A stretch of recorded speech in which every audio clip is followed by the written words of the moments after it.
الحمد لله رب العالمين، والعاقبة إلا على الله، والصلاة والسلام أتمان الأكملان على سيد الأنبياء والمرسلين وعلى آله وصحبه أجمعين. أما بعد، السلام عليكم ورحمة الله وبركاته. برادران و خواهران عزیز، بإذن الله سبحانه وتعالى این حلقه هفتم از آموزش ارکان ایمان یا شرح ارکان ایمان است و ان شاء الله سبحانه و تعالی در این حلقه به شما چگونه ایمان آوردن به الله را بیان میکنیم. برادران و خواهر عزیزم، رحمک الله، الله همه شما را اهل توحید رحم بکند. ما در حلقه گذشته به شما گفتیم که ایمان آوردن به الله یعنی تصدیق و اقرار کردن الله سبحانه و تعالی به چهار چیز میشود. میخواهی که ایمان به الله بیاوری، باید به چهار چیز ایمان بیاوری: ایمان به وجود الله، ایمان به توحید ربوبیت، ایمان به توحید الوهیت، ایمان به توحید اسماء و صفات و ایمان به توحید حکم و حاکمیت که گفتیم این از توحید ربوبیت است. اگر همین چیزها رو آموختی، فهمیدی و بعد از این اقرار کردی و تصدیق کردی، مسلمان هستی. نفهمیدی، نه آموختی، اما گفتی که من اقرار و تصدیق کردم، دروغ گفتی.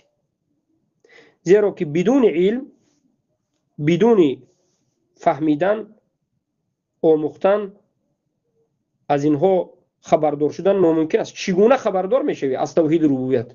از کجا با خبر میشوی از توحید الوهیت؟ از کجا با خبر میشوی از توحید اسماء و صفات؟ از قرآن و سنت، از فهم سلفین امت، از علمای اهل سنت و جماعت. پس باید آموزی. پس علمی هست، یک ایده از علمی هست که آموختنش فرض عین است. آموختنش فرض عین است. و یکی از همون علم‌هایی که گفتیم همین آموختن ارکان ایمان است. آموختن ارکان اسلام، آموختن ارکان ایمان، این فرض عین به همه مسلمان هاست. البته ارکان اسلام درباره زکات و روزه گرفتن و حج این مسئله کمی نازکتر است، اما بالعموم فرض عین بخصوص از ارکان اسلام لا اله الا الله محمد رسول الله، نماز و بگفتیم روزداری و از ارکان ایمان از اولش تا آخرش 6 رکن: آمنت بالله و ملائکته و کتبه و رسوله و الیوم الاخر و القدر خیره و شره. فرض عین است. معنیش چی است؟ الله به تو گفته است که تو باید آموزی، فهمی. نفهمیدید، نه آموختید، ایمان به وجود نمیاد، اقرار به وجود نمیاد. ما دیروز در مسئله وجود الله صحبت کردیم که الله سبحانه و تعالی وجود دارد و عقیده اشعری و ماتریدی و رافضه و ملحدین بیان کردیم و انکار کردیم.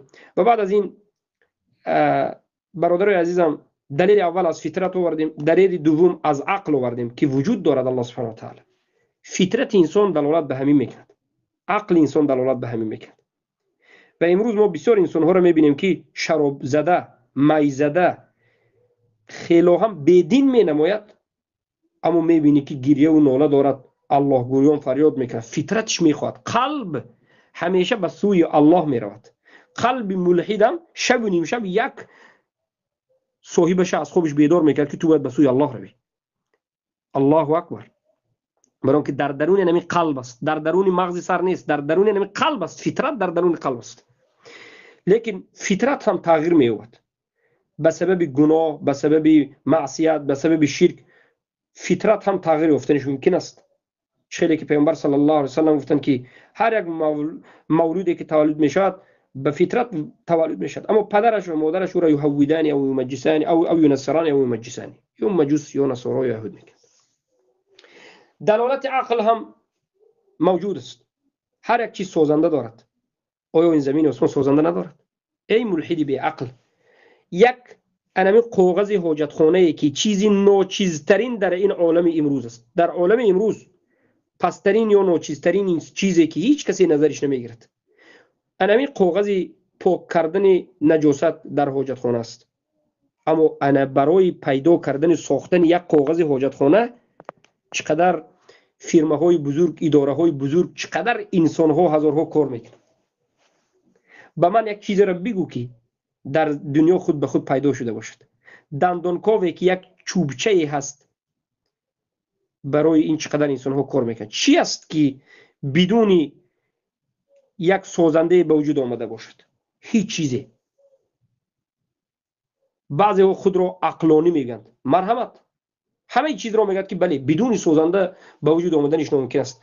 اما همین عقلدار نقطه میاد که کاملا عقلش را از دستش میدهد و میگه که الله المستعان، زمین و آسمان بدون سازنده به وجود آمده است، ملحد است، کافر است، مشرک است. به عقیده لنین و مارکس و به استالین و اجدادش رفته است. در روز قیامت همراه منها میخیزد.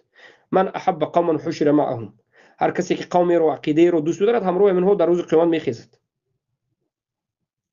پس بارک الله فیکم، عقل شما دلالت میکند که این زمین و آسمانی که این همه با ترتیب و نظام هر یک چیز دقایق دارد، دقیقاً حرکت میکند، این سازنده دارد و سازنده همین کی است؟ الله است سبحانه و تعالی. اما دلالت شریعت، سوم دلیل برای اینکه الله وجود دارد دلالت شریعت است. همه کتاب‌های آسمانی که به پیامبران و به رسولان نازل شده است دلالت میکند که این عالم سازنده دارد. چگونه؟ برای که این کتاب‌هایی که آسمانی نازل شد در حقیقت برای مصالح، برای بهبودی و مصلحت و خوبی انسان ها است. قرآن را نظر بکن که بعد از نازل شدن قرآن دنیا چگونه تغییر یافت.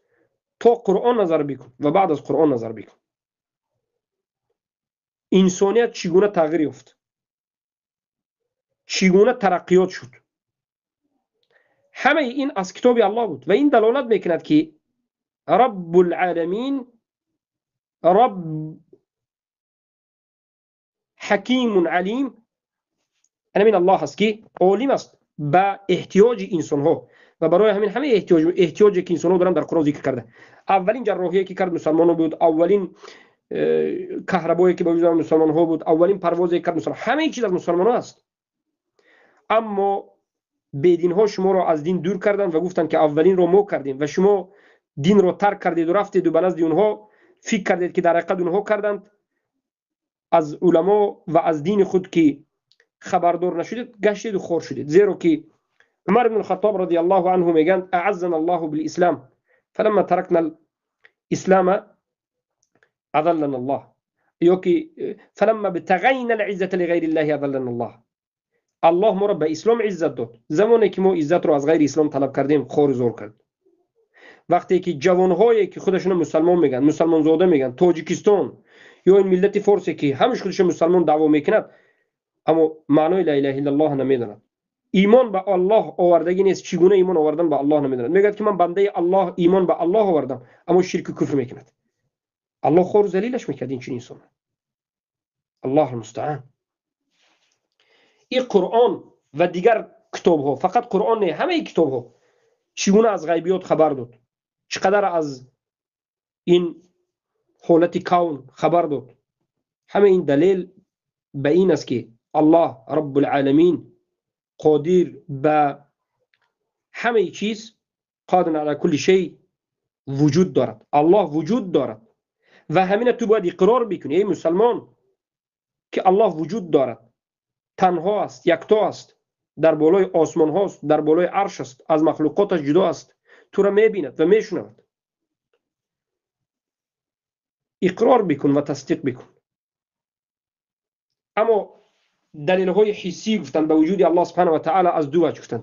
وجه یکم ما میشنویم و مشاهده میکنیم از قبول شدن و اجابت شدن دعای دعا کننده ها و فریادی این کسایی که به بلاها گرفتار شدند. همه این دلالت میکرد که الله رب العالمین وجود دارد. وقتی که مشکلی داره دعا میکنی دعا قبول است. چخیلی که الله سبحانه و تعالی در حق نوح علیه السلام گفت و نوحا اذ نادى من قبل فاستجبنا له. نوح وقتی که ندا کرد از پیش او را رد کردیم. الله میگه اذ تستغیثون ربکم فاستجاب لكم. اگر طلب کمک و فریادرسی از الله بکنید، ربتون الله سبحانه و تعالی فاستجاب لكم، حتما اجابت میکند این دعای شما را. در صحیح بخاری اومده است که از انس بن مالک است رضی الله عنه که رسول الله صلی الله علیه و سلم میگن ان اعرابیا دخل يوم الجمعه والنبي صلی الله علیه و سلم يخطب فقال يا رسول الله هلك المال وجاع العيال فادعوا الله لنا فرفع يديه ودعا فثار السحاب امثال الجبال فلم ينزل عن منبره حتى رأيت المطر يتحادر على لحيته. یعنی یک اعرابی بود نشینی به مسجد رسول الله داخل شد و گفت که ای رسول الله در حق ما دعا بکنید که خشکسالی آمد، زمین خشک شد، حیوان ها از گرسنگی وفات میکنند، دعا بکنید که الله به ما باران بارد. پیامبر صلی الله علیه و سلم در روز جمعه در بالای منبر بودند، رسول الله دعا کردند. حالا از منبر نفر آمده بودند که ابر آمد و باران نازل شد، که باران از ریش های رسول الله مبارک رسول الله صلی الله علیه و سلم میچکید صلی الله علیه و سلم. روز جمعه دیگر شد، اعرابی آمد و گفت یا رسول الله دعا بکنید که تهدم البناء و غرق المال، بناها نابود شده ایستاده است، مالهای ما غرق شد، دعا بکنید که الله این باران از ما بردارد. رسول الله دعا کردند که اللهم حوالينا ولا علينا، الله بارون گرد اطراف اهل مدینه ببر نه به ما. همین دعا کردن، کمی نگذشته بود که باران استاد. و این به چی دلالت میکرد؟ این دلالت میکند که در حقیقت الله سبحانه و تعالی وجود دارد. تا امروز این چنین چیز هست. این یک قسم است، قسم حسیاتی که شما میبینید، امروز هم میبینید. حسیات دومی که امروز من و شما باید بدانیم برای وجود الله سبحانه و تعالی دلالت میکرد، این معجزات انبیا هست که در زمان هر یک انبیا امتشون مشاهده کردند، که این معجزه های انبیا یک دلیل 100% قاطع برای وجود داشتن الله سبحانه و تعالی است، زیرا که معجزه انبیا خارج از قدرت انسانی است. مثلا وقتی که رسول الله صلی الله علیه و سلم را مشرکین قریش طلب کردند که به ما آیت را نشون بدی، سبحان الله، پیامبر صلی الله علیه و سلم گفتن نظر بکنید به ماهتاب. قریش به ماهتاب نظر کردند، رسول الله به اذن الله سبحانه و تعالی انا همین ماهتاب را از الله دعا کردند که معجزهشون بود که ماهتاب به دو قسم تقسیم شد و باز یک جا شد. مشرکین قریش دیدند، گفتند ما را سحر کرد، لقب رسول الله را ساحر ماندند و گفتند که حالا ما گفتند شاید اهل مکه را سحر کرده باشد. میبینیم که کسایی که از شام می آیند آیا سحر شدن نشدن، سحر بر اونها را نکرد. تاجران از شام آمدند، قریشا پرسیدند که آیا دیدید که فلان شب ماهتاب انا همچنین از بینش جدا شد؟ گفتند که بله دیدیم. بعد از این هم با قبول نکرد. انامین است. امروز اهل بدعت که امروز میبینید، اگر همین دلیل من به جواب گفته توانی من ایمان میارم، دلیل به جواب میتی، اگر یک دلیل بیاری من قبول میکنم، دلیل میبیاری قبول نمیکنم. برای که این صفت گمراه ها همین است. هر کسی را که الله گمراه کرد هدایت کننده نیست. من یهدی الله فلا مضل له و من یضلله فلا هادی له. هر کسی را که الله هدایت کرد گمراه کننده نیست، هر کسی را که الله گمراه کرد هدایت کننده نیست. تو دلیل نه، از دلیل زیادتر را رسول الله آوردند، معجزه آوردند. این معجزه رو همه روی عالم اقرار کرد، اما ایمان آوردن مشرکین قریش. امروز انا همین عالم امروز قبول دارد که انا همین محتابی که در من شما هر شب میبینیم از بینش رخت دارد، کفیده هست. امروز به این تکنولوژی پیشرفته عالم امروز، علمای امروزه تحقیق کردند و گفتند که بله روز انا همین محتاب کفیده بود، از بین جدا شده بود، در بینش یک رختی کفیده راست است. این معجزه رسول الله صلی الله علیه و سلم و این معجزه دلالت به چی میکند؟ که در حقیقت الله سبحانه و تعالی وجود دارد. شک نکن، شک در وجود الله کفر اکبر است. شک کردن در وجود الله کفر اکبر است. اینا هیچ وقت نباید فراموش بکنید. الله سبحانه وتعالى در این بابت میگوید که اقتربت الساعة و انشق القمر و يروا آية يعرضوا و يقولوا سحر مستمر. قیامت نزدیک شد، ماهتاب دو قسم شد. این آیت و این معجزه رسول الله را دیدند و اعراض کردند و گفتند که سحر مستمر، سحر است. گفتند سحر. سبحان الله. و دیگر همه انبیا نظر بکنید برادر عزیزم، موسی علیه السلام یا عیسی علیه السلام یا ابراهیم علیه السلام پیش از اینها یا نوح علیه السلام، همشون معجزه داشتند. الله سبحانه وتعالى بحضرت موسى قفت فأوحينا إلى موسى أن اضرب بعصاك البحر فانفلق فكان كل فرق كالطود العظيم. در دست عصا داری، به همین عصا یک به بحر رو زدن که کشاده شد، راهها آب بحر به دو قسم تقسیم شد، بینش راه شد. مؤمنین و موحدین از این طرف بحر به اون طرف گذشتند. از مصر به طرف امروزه سعودی گذشتند. اگر به امروزه جغرافی امروزه بگویم، امروزه تقسیماتی که امروز حکومت ها دارد اگر بگویم، از جانب مصر به جانب سعودی گذشتند. حضرت موسی علیه السلام به اذن الله سبحانه و تعالی مرده رو زنده میکردند. کسلی های بعضی از پوست، کسلی هایی که پوست های انسان سفید میشود، اینها را به اذن الله یک بار میمالیدند درست میشد. این همه معجزه الله سبحانه و تعالی داده به پیامبرانش دلالت به چی میکند برادر عزیزم؟ دلالت به وجود الله میکند. پس یقینا با این همه دلایل که فهمیدی یقین کن و اقرار و تصدیق کن. یقین کن، اقرار کن که بله فهمیدم، قبول کردم و تصدیق میکنم انا همین که الله سبحانه و تعالی وجود دارد. این دلایل است. به همین یکمین زینه ایمان به وجود آمد. اقرار کردی و تصدیق کردی که الله وجود دارد و دلیل هاشم به تو بیان شد. دومین چیزی که حتما باید به این ایمان آوری، یعنی اقرار و تصدیق بکنی به زبانت و به قلب، به سخن قلبت، به عمل قلبت و عمل جسمت. این به ربوبیت الله. ربوبیت الله یعنی ربوبیت این یکی از صفات الله سبحانه و تعالی. به این که الله سبحانه و تعالی یکتا، تنها و یکه و یگانه است. یکه و یگانه است. برادر عزیزم، اولا الربوبیه از کلمه الرب گرفته شده است. الرب یکی از نامهای الله است. الرب چی معنی دارد؟ رب را علما میگن من له الخلق والملك والامر. رب یعنی ذاتی که مدبر است، خالق است، مالک است.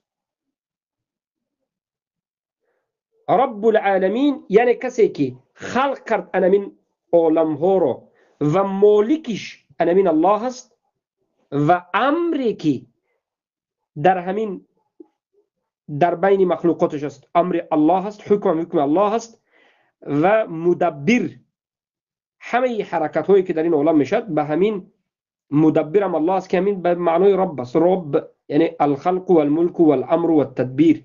انا همین چهار چیز در بر میگیرد که رب به وجود میاد. یعنی ایمان به توحید ربوبیت ایمان میآوری، یعنی اقرار میکنی و تصدیق میکنی به زبانت و به اعتقاد قلبت، به عمل قلبت و به جسمت که الله سبحانه و تعالی در ربوبیتش یکتا و تنها است. یعنی در خلقش، در ملکش، در امرش، در حکمش، امر یعنی حکم، و در تشریع که به زیر امر و مدبر تنها الله سبحانه و تعالی. یعنی هیچ خلق کننده نیست بجز الله، هیچ مالک نیست بجز الله، هیچ امر و هیچ حکمی نیست بجز حکم و امر الله، هیچ مدبری نیست بجز الله سبحانه و تعالی. الا له الخلق والامر. آگاه باشید که انا هم از آن الله هست خلق و امر. خلق کردن و امر، حکم همیشه از آن الله است. یعنی هیچ کسی را شریک نکنید.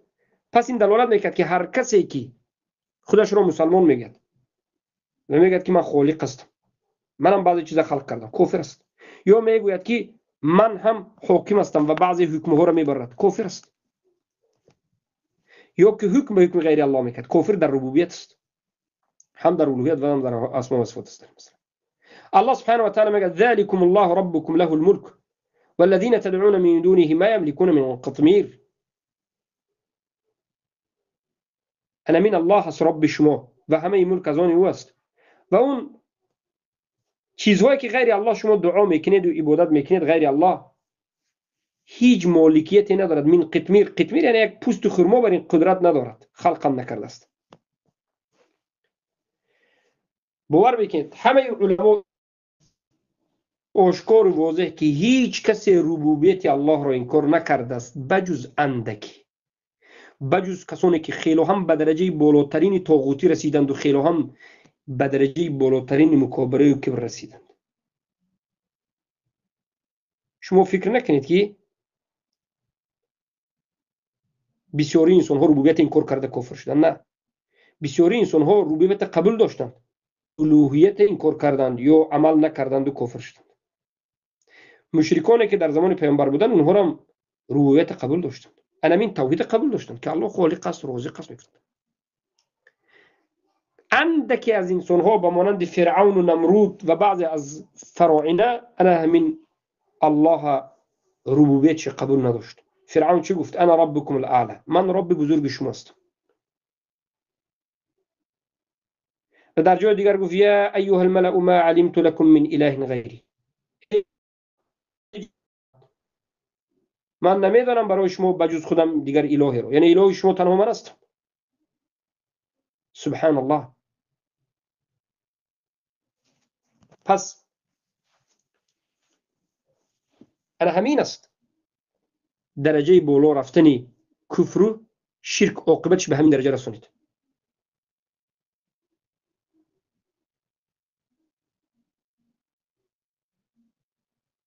و این چنین نمرود در زمان ابراهیم علیه السلام خودش رو اله اعلان کرده بود، رب اعلان کرده بود و ربوبیت رو انکار کرده بود. اما باقی از بشریت ربوبیت الله اقرار میکرد و امروز انا همین یهود، نصارا و بسیار مشرکین میپرسید که سازنده این دنیا کس؟ میگه که یک خالق یکتا، نگهدارنده زمین آسمان کس؟ مالک یکتا و غیره.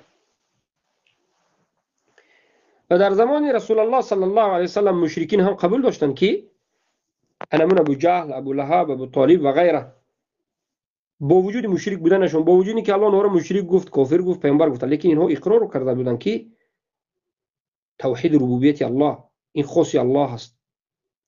خالق تنها الله است، مالک تنها الله است، رب تنها الله است، امر تنها از الله است. البته حکم تنها از الله است، لیکن بعضی از حکم ها را برآوردند و مشرک شدند که الله سبحانه و تعالی پیروی کردند به حکم اینها را به پیامبر نهی کرده، گفت این اطعتموهم انکم لمشرکون، اگر به همین قانون های برآورده مشرکین اطاعت بکنید شما مشرک بشید. الله سبحانه و تعالی به رسول الله گفت قل لمن الارض ومن فيها ان كنتم تعلمون سيقولون لله قل افلا تذكرون قل من رب السماوات السبع ورب العرش العظيم سيقولون لله قل افلا تتقون قل من بيده ملكوت كل شيء وهو يجير ولا يجار عليه ان كنتم تعلمون سيقولون لله قل فأنا تسحرون.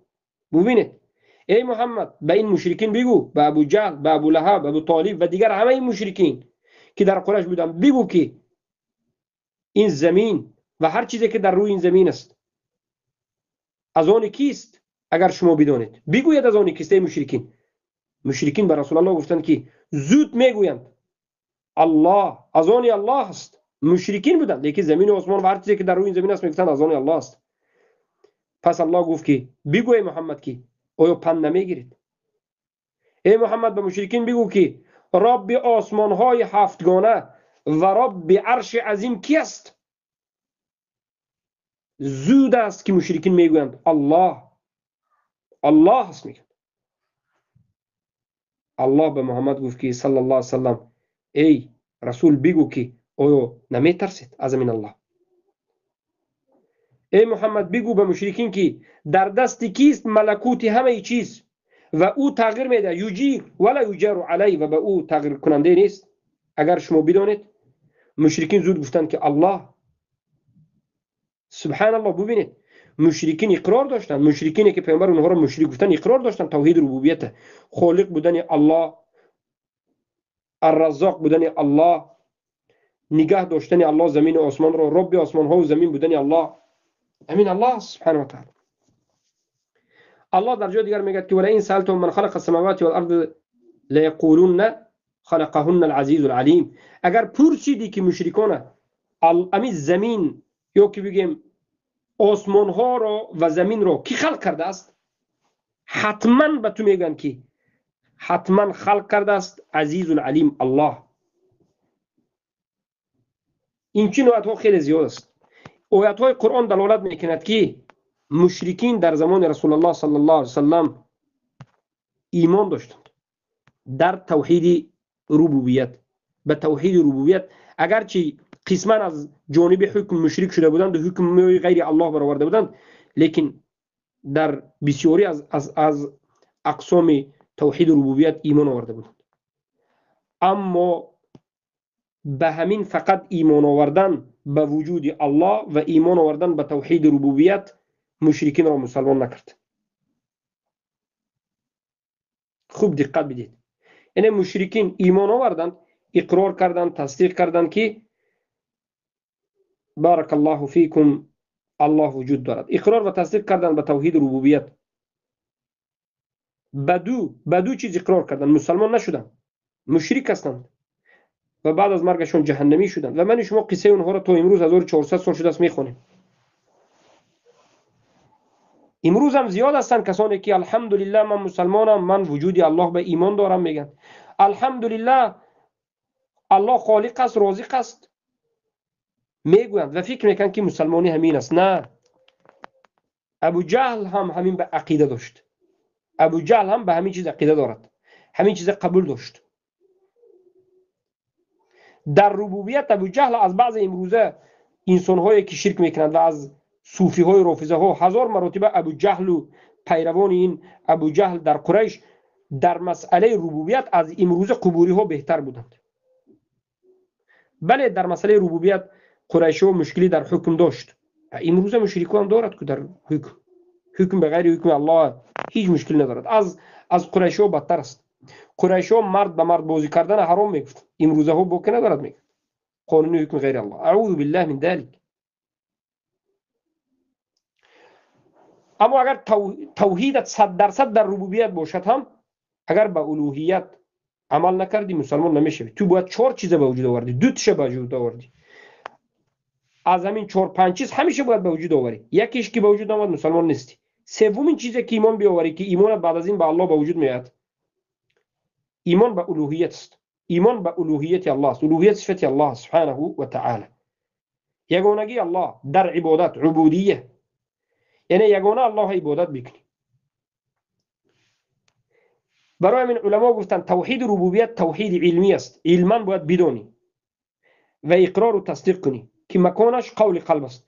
اما توحید الوهیت این توحید عملی است، اعتقادی و عملی است. یگانه بدانی در عبادت و یگانه الله عبادت کنی، هم اعتقادی و هم عملی است. برای همین این رو میگن توحید الالوهیه، توحید العبودیه. الله انه لا اله الا هو والملائكه واولو العلم قائما بالقسط لا اله الا هو العزيز الحكيم.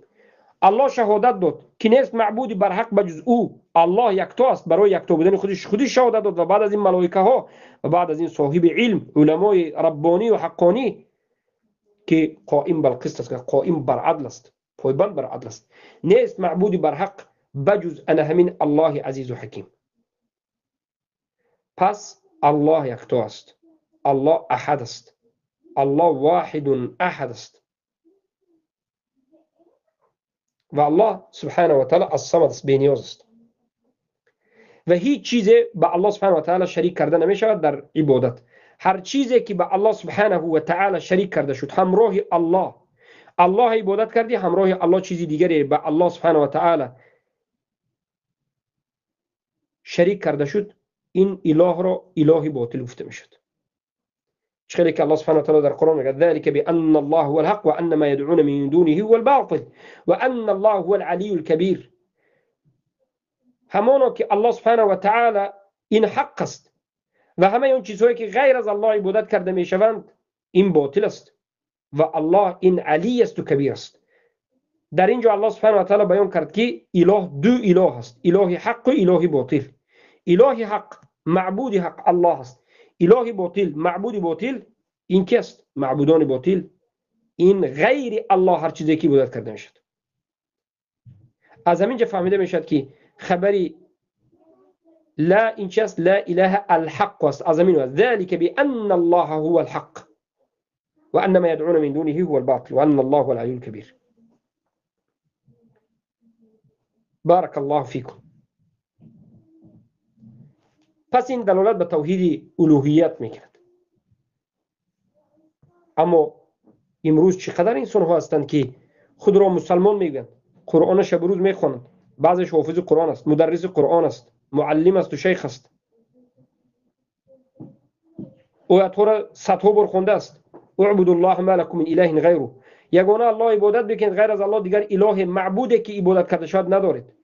میخواند شب روز ایمان به الله دارم میگوید، شب روز دعوای ایمان میکرد، اما میرود سجده به غیر الله میکرد، اما میرود دعا از غیر الله میکرد، حکم به حکم غیر الله، مراجعت به محکمه طاغوتی و غیره.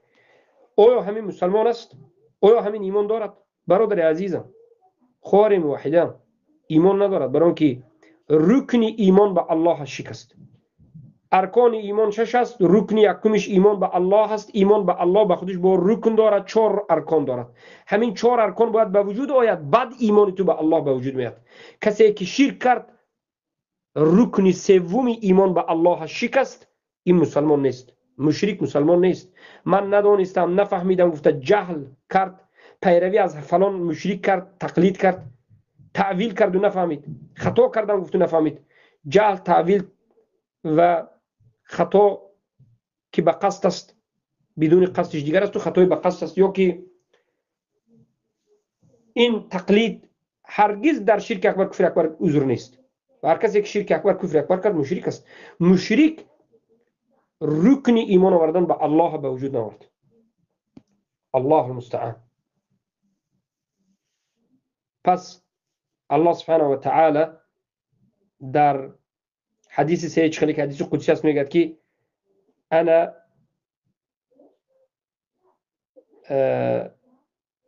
حدیث همچنین بود که میگه حدیث قدسی است. حدیث قدسی یعنی از الله سبحانه و تعالی آمده است، معناش لفظش از رسول الله صلی الله علیه و سلم است و بعض از علما دیگر معنی گفتن لفظ و معناش از الله است، لیکن غیر قرآن است. غیر قرآن است، اگرچه لفظ و معناش از الله است، غیر قرآن است.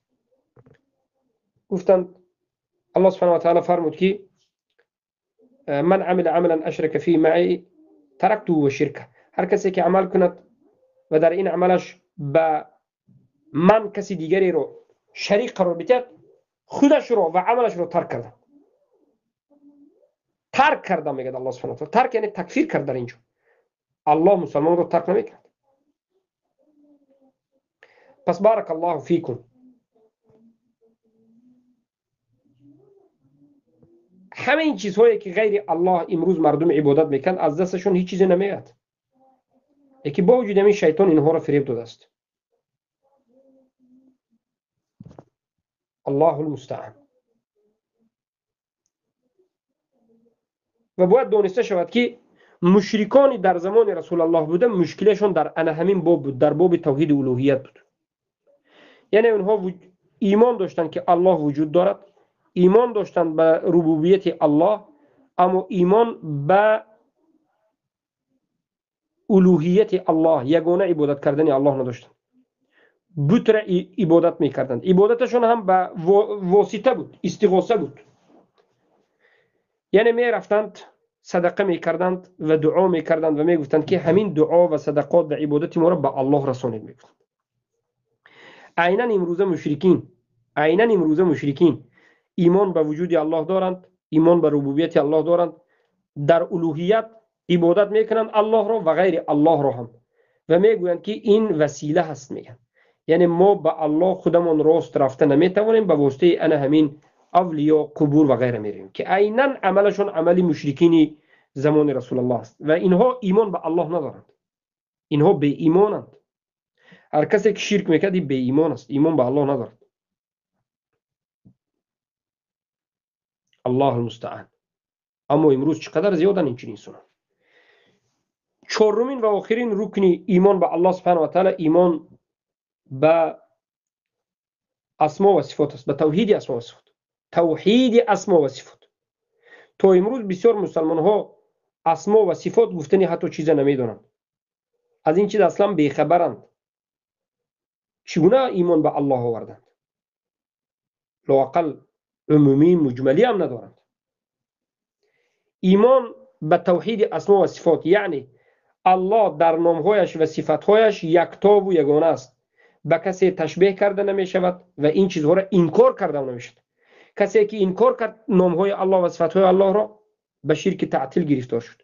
کسی که اثبات کرد لیکن به بنده هاش تشبیه و تمثیل داد و مانند کرد و مجسمه شد، این به شرک مشبهه و ممثله و مجسمه واقع شد و کافر شد.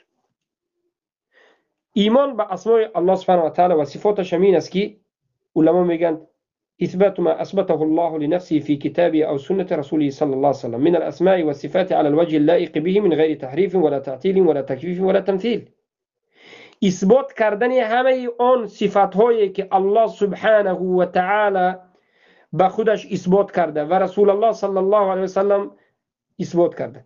همه آن نامها و صفاتهایی که الله در قرآن به خودش اثبات کرد و همه آن نامها و صفاتهایی که رسول الله صلی الله علیه و سلم در احادیثی که آمده است برای الله سبحانه و تعالی اثبات کردند، به وجه لایق شایسته در حق الله سبحانه و تعالی اثبات میکنیم. تحریف نمیکنیم، معناش عوض نمیکنیم و انکار هم نمیکنیم، یعنی تعطیل هم نمیکنیم، صفاتها را انکار هم نمیکنیم، معناش یا خودش انکار هم نمیکنیم. و این چنین کیفیت درباره کیفیت این صفاتها، چگونگی این صفاتها صحبت نمیکنیم و هرگز صفت الله را به صفت انسان ها مانند نمیکنیم. چخیلی که الله سبحانه و تعالی میگه ولله الاسماء الحسنى فادعوه بها وذروا الذين يلحدون في اسمائه سيجزون ما كانوا يعملون. الله نامهای حسنا دارد. حسنا نامهایی که از جانب الله هست، معنا دارد، زیبا هست، معنا دارد، صفت دارد و انا همین نامها ضدش از نقصان ها را این نامهای الله کمالات را بیان میکند، کمال الله را، و ضدش نقصان را انکار میکند. به واسطه همین نامها، به وسیله همین نامها الله دعا بکنید و ترک کنید همون کسانی را که الحاد در اسماء الله میکنند که برای اینها جزا داده میشد به این سبب الحادشون. الحاد در اسماء الله چی است؟ نام الله اثبات کرده را اثبات نکنی، نام الله انکار کرده را اثبات کنی. الله انکار کرد تو اثبات میکنی، الله اثبات کرد به خودش انکار میکنی، معناش دیگر میکنی، تحریف میکنی. الله در بالا بودنش انکار میکنی، الله چشم و دست و پا داشتنش انکار میکنی، یا که اثبات میکنی و مانند میکنی به بنده ها، مجسمه و ممثله میشوی و همه این گمراهی است. و معروف است در باب اسما و صفات، معروف است در باب اسما و صفات مذهب اهل سنت و الجماعت و مذهب فرقه های باطل. فرقه های باطل ما در باب اسما و صفات بگیم سه مذهب است. مذهب حق است، در وسط اهل سنت و الجماعه اثبات میکنیم همه چیزی که الله و رسولش در حق الله سبحانه و تعالی اثبات کردن، در قرآن و سنت اثبات شده است. اینا تغییر هم نمیدیم، انکار هم نمیکنیم، تشبیه با انسان ها نمیکنیم، بلا تحریف ولا تکییف ولا تمثیل ولا تعطیل ولا تشبیه. اما از یک طرف مجسمه هستند که صفات ها را اثبات میکنند و الله به جسم میدن. اینا ما کفر میدونیم و این خیلی انسان ها را تکفیر میکنیم. اگر جسم میدن بگن که دست الله به مانند دست انسان است، گوشت دارد، خون دارد، استخوان، این چنین چیزها را بگن کفر است. اگر کسی صفت الله بیاید و بگد که این صفات های الله ما انکار میکنیم، برای که این اگر انکار نکنیم الله تشبیه کرده میشد و غیره بگد و صفات الله انکار بکند، در بالا بودنش، علمش، کلامش، اینا را کافر است. خیلی که امروز اشعری ها، ماتریدی ها و غیره ها ندارند. این فرقه های باطل ایمان در چگونه که قبوری ها ایمان در الوهیت نداشتند. بعضی انسان ها هستند ایمان به وجود الله دارند، ایمان به توحید ربوبیت، ایمان به توحید الوهیت دارند، اما همین اسما و صفات هم به توحید ربوبیت داخل می شود.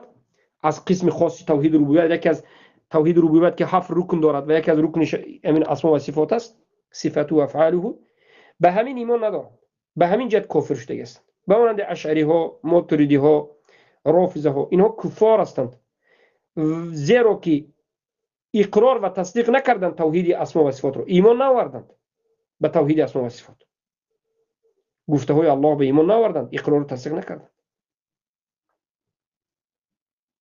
الله اکبر. الله گفت سبحانه و تعالی لیس کمثله شیء و هو السمیع البصیر، هیچ چیزی مانند الله سبحانه و تعالی نیست و الله شنوا و بیناست.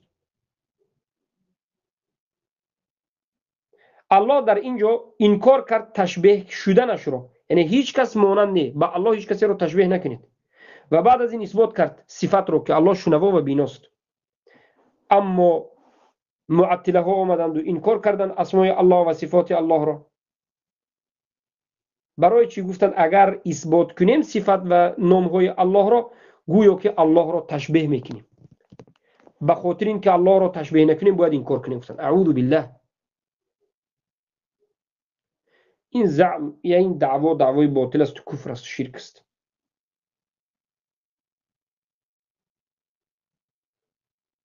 و قسمی آمدند و گفتند که بله ما تصدیق میکنیم اما مانند میکنیم به انسان ها، اینها مشبه هستند، تشبیه کردند، اثبات کردند نام های الله و صفات های الله را اما تشبیه کردند. تشبیه کردن الله به خلقش کفر است، یک باطل، امر باطل است. اما اهل سنت و الجماعه اثبات کردند نام ها و صفات های الله را، تعطیل هم نکردند، انکار هم نکردند معناش را، و این چنین تشبیه هم نکردند. با همین این نقطه را به پایان میرسونیم و این حلقه را به پایان میرسونیم و در حلقه آینده در باب اسما و صفات صحبت کردن را شروع میکنیم، زیرا که امروز بسیاری کس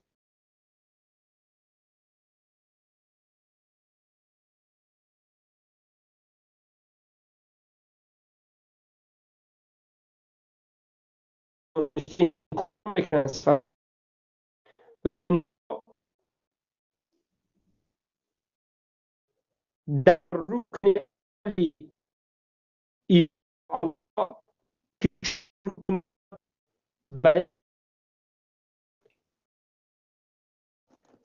اما به توحید اسما و صفات خود تسلیم نشده است. از همین جهت در حلقه آینده در باب مختصرا اولا یکمین از نام های الله لفظ الجلاله الله صحبت میکنیم و بعد از این دیگر صفات الله بیان میکنیم و فرقه ها را کم کم بیان میکنیم و بعد از این به شما میفهمونیم که با همین ایمان به الله اقرار و تصدیق کردید ایمان به الله به وجود میاد، نکردید ایمان به وجود نمیاد. فقط به زبان گفتن که الحمدلله من مسلمانم، ایمان به الله آوردم، دلم پاک است، هیچ کسی مسلمان نمیشه. بارك الله فيكم. سبحانك اللهم بحمدك اشهد ان لا اله الا انت استغفرك واتوب اليك. السلام عليكم ورحمه الله وبركاته.